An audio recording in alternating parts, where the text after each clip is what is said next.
then you can catch what we miss or what you might potentially miss on the recording. So I said we're recording it. We'll also take opportunity to answer any of your questions around what Phil's going to cover today. So if there's anything that does come to mind whilst Phil's presenting, please feel free to just drop it in the chat, or we'll pause at the end as well for opportunity to ask any questions.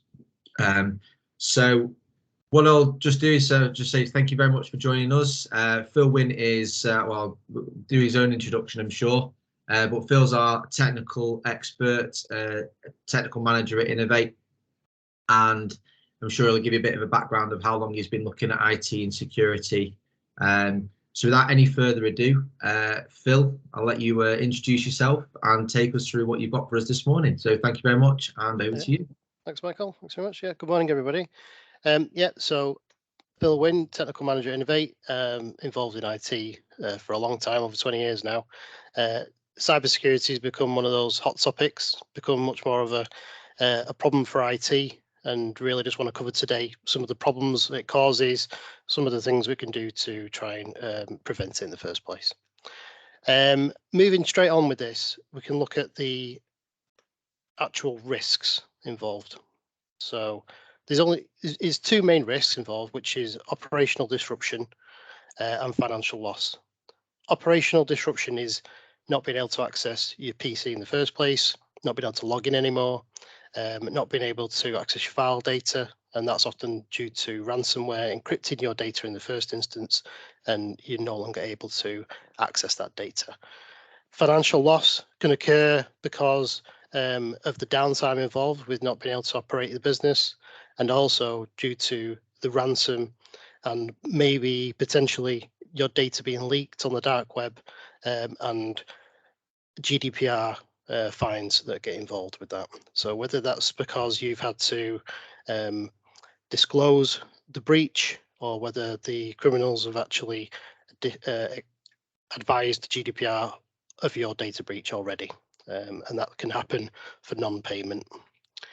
So yeah, it's quite a large element of disruption. You could be looking something like a week of disruption. You can usually get the systems back online again quite quickly, but that might be from a week old. So you'd be running on a week old data, and then you've got to try and recover files from the system that's been encrypted. Maybe not all files are encrypted, so you can get some back, but you may be dealing with accessing data from potentially a week old or more. It just depends on how long that malware has been on your system, and it's important to have that ability to restore back.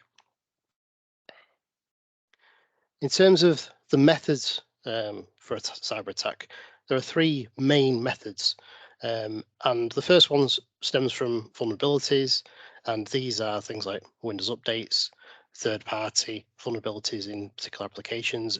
Most applications will have vulnerabilities and need patching, whether it stems from Adobe Reader to print drivers, VMware tools, these things. So Java, they all need updating. Windows updates is the main method of updating for Windows, but each individual third-party app will have its own method, whether it be manual or automated.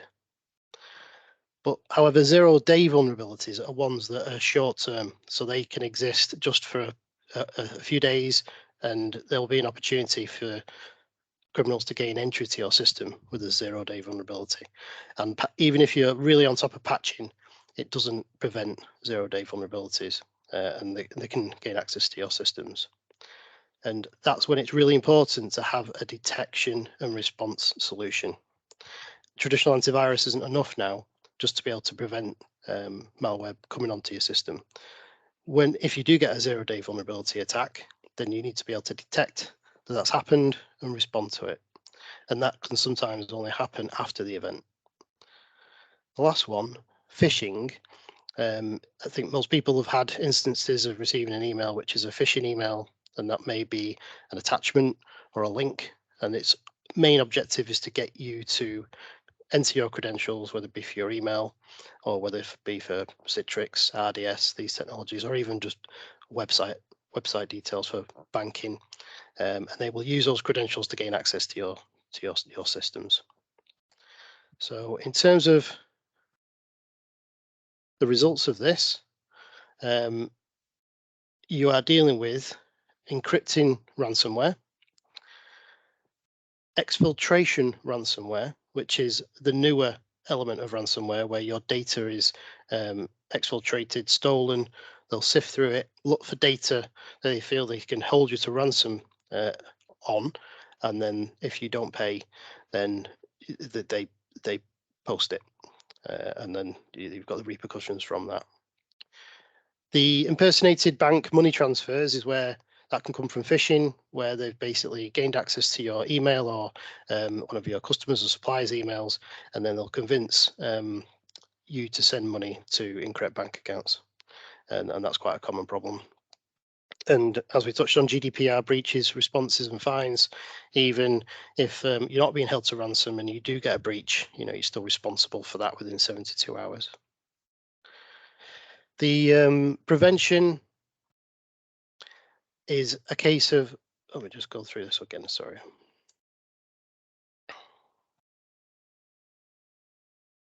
Just for that. So looking at the prevention options, we've got a number of things we can do to prevent or to limit the risk of malware and cyber attacks in the first instance. And the first one is important. It's one that you've probably already got, which is a boundary firewall. And this is protecting the internet connection, so your web browser traffic, whether you've got any open ports to the internet, it's securing those with intrusion prevention, and it's that kind of office firewall technology. And there are simple firewalls and there are more complex subscription-based firewalls, and that's what we're talking about. Moving on from that, you've got secure remote access. At the moment, or traditionally, remote access has more been about convenience rather than security. So people may have access to RDS, may have access to things like Citrix, and if you just simply need a password to be able to access that, that's not classed as secure. You want to be using the most secure manner as possible. Least privilege is a methodology of only being able to access the data you need for your job role. Gone are the days of just having full access to all data. It will reduce the impact of ransomware. If you just have departmentalized folder structure with limited access, it's going to reduce the option of encryption. Now, backup, 3-2-1 is referring to the 3-2-1 rule of backup. That's where, if possible, you want to make sure you've got every daily backup that you perform is in 3 places. And restoring your data is the only way to avoid paying a ransom. There is no de-encryption method. It's your option of restoration. Multi-factor authentication, like MFA, is the best way to protect against phishing. Having that prompt, having that secondary method of authentication is the only method really for phishing attacks to prevent those. Malware protection moves on from traditional antivirus to modern detect and response solutions. Application whitelisting is a technology which only allows you to run approved applications. So this reduces the risk of malware from executing in the first instance. Vulnerability score, understanding the vulnerabilities that exist so you can reduce them and understand what the risks are. And then endpoint management, bringing you able to secure your devices from any location, so even outside your corporate network. And then lastly is certification, being able to certify you've deployed all these methods and that you've got, it's a government backed accreditation known as Cyber Essentials, and all these principles are based on the government recommendations.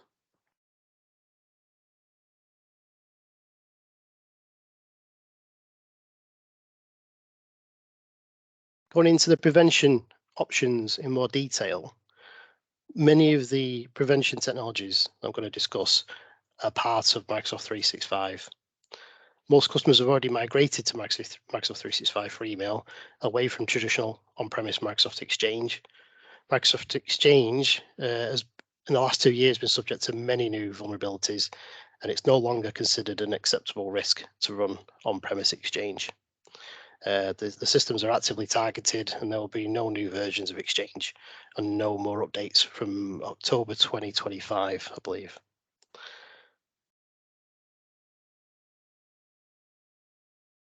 So in terms of boundary firewalls, our main recommended hardware option is WatchGuard. So we used to do Sophos as well, but we've reduced that down to primary WatchGuard devices. And these are subscription-based firewalls that, again, will protect your web browsing traffic, your VPN, intrusion prevention to any open ports you might have on your internal network. Backup 321 with Veeam. Veeam is our recommended backup system, and 321 is typical scenario for a 321 backup would be you'd have a static backup that would always stay connected, and that's used for quick restore. So you'd be able to restore quickly from that static backup, and then you can use secondary destinations either in the form of rotational drives, NAS, or cloud backup to give you that 3 destinations for your backup, and then you know you've got some resilience. Ideally, you would like to have a disconnected backup, so a backup that's physically removed via a cable, so that you know if you do get ransomware, it's not had an opportunity to spread onto that device. And then you can be sure when you plug that device in and you look to recover your data, it was disconnected at the time you got ransomware in the first instance. If that's not possible due to convenience, then cloud NAS backups are still acceptable, really. With ransomware, they do actively look and seek out backups, so they're familiar with Veeam, they're familiar with all the backup systems, and they will want to access it to delete your data.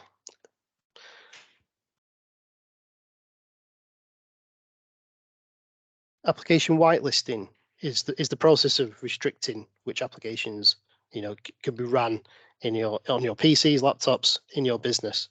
There is an admin overhead for this, but it significantly reduces malware. By restricting the applications to approved list only, it basically doesn't give it chance to run in the first case. Now, vulnerability score and malware protection are all handled by Microsoft Defender. Again, this is a 365 add-on.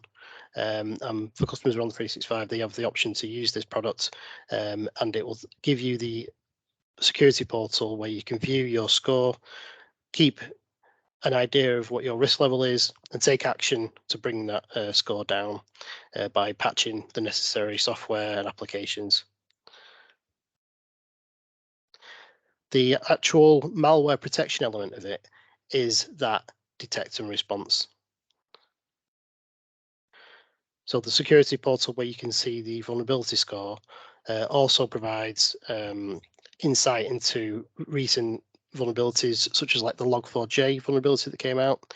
That will quickly give you an understanding of what systems are affected by Log4j. So it can detail all the software that's in use on your devices. You don't have to audit that, and it'll tell you for each application if they're affected.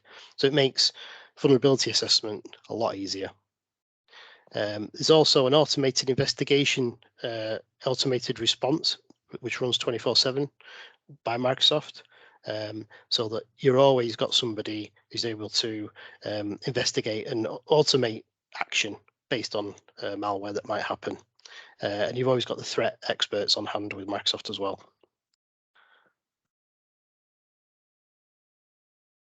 Now, endpoint management in Microsoft 365 is handled by Microsoft Endpoint Manager, and it's a Microsoft 365 technology that replaces traditional on-premise group policy, which you may have with Active Directory domain.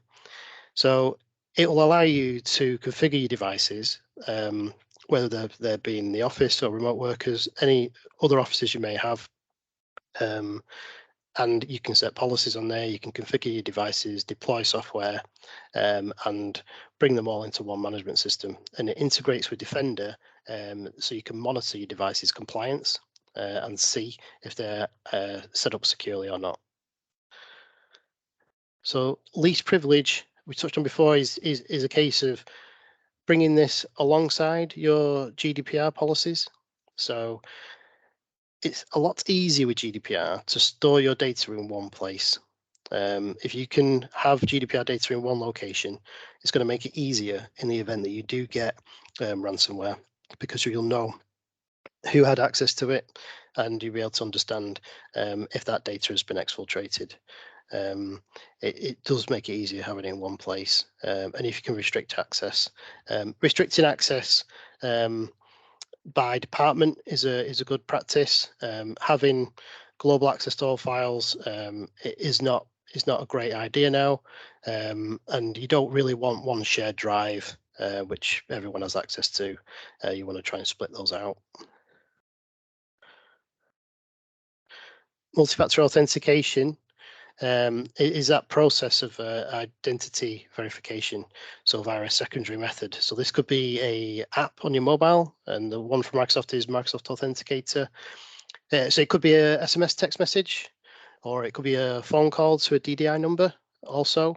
That's possible, and you'll get a notification by multi-factor authentication, and if you're not expecting a notification, it's an indication that your account's been compromised, and you want to don't accept that multi-factor authentication request. You want to deny it, and then understand if your password needs updating. And this is all technology that's native in Microsoft 365. There's no additional add-on required. It's not a piece of software you need to buy. In 365, it's enabled as default.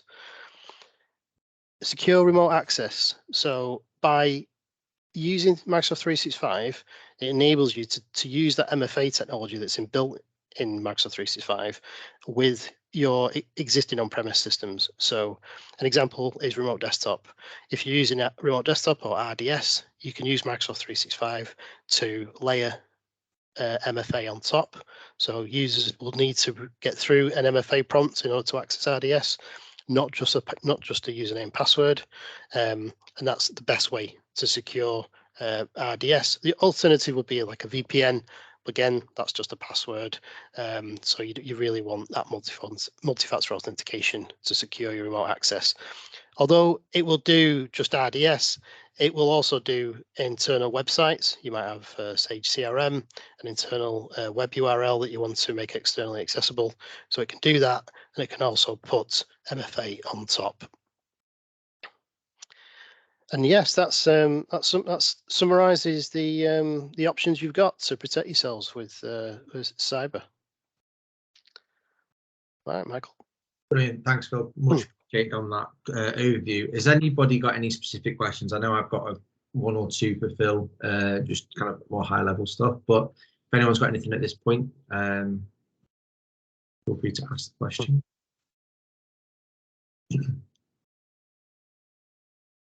So Phil, obviously you kind of work on the coal face of this type of stuff on a day-to-day basis. Yeah. And you have seen change over the last, well, you said 20 years, but over the last 5 years, I think ransomware and that type of stuff's become more and more prevalent. Yeah, definitely.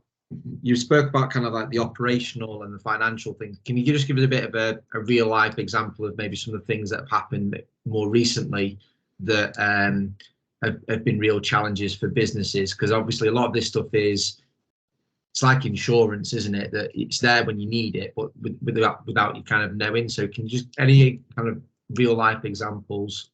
Yeah, I mean, unfortunately, customers are getting infected. So, going back 10 years, it was a really rare occurrence. Now, unfortunately, it's becoming more and more prevalent, and it's happened to many customers of ours that have adopted our existing traditional recommendations. And now, unfortunately, that's not enough. We need to modernize security. IT has changed drastically over the last few years. Cloud has really brought through some new technology options, which customers that have been traditionally on premise haven't had the benefit of, and now we've really got that we can really use that to protect customers. So even if they've got on premise and they're not fully cloud, you can still use these technologies. It's geared up to assist customers who've got traditional on premise still. And naturally, kind of with the advent of more people working remotely, probably born out of the pandemic, what are these things that, obviously I know a lot is technology you spoke about is Office 365 based. Yeah.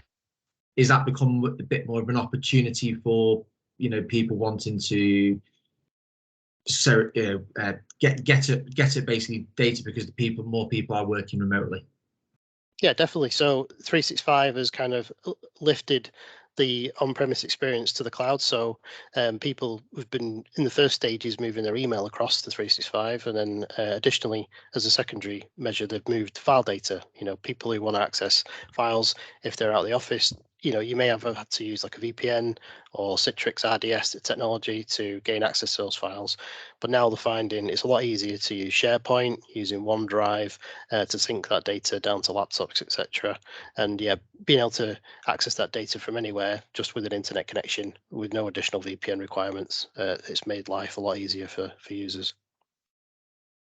Fantastic. So there's massive pluses for having stuff in the cloud from a easy to use and accessibility side of things, but also it can become a bit more of a challenge as well.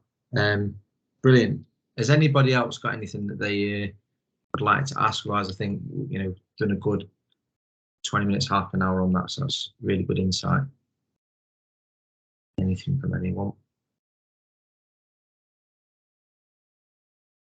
Excellent. It would be a miss of me not to mention that we've got a June event that we've just recently confirmed. There's going to be Cycon Sage editions and taking a look at their range of solutions there. So if that is of interest for you, please feel free to register for that. I'll send a registration link out alongside the recording for everyone who registered for this. And all it leaves me to say is thank you very much for attending. Thank you, Phil, for presenting. No worries. And if you do have any follow-up questions, I'm sure the account management team will be more than happy to pick those up for you. And I'll leave you for the rest of your day. Thank you very much. Thanks again.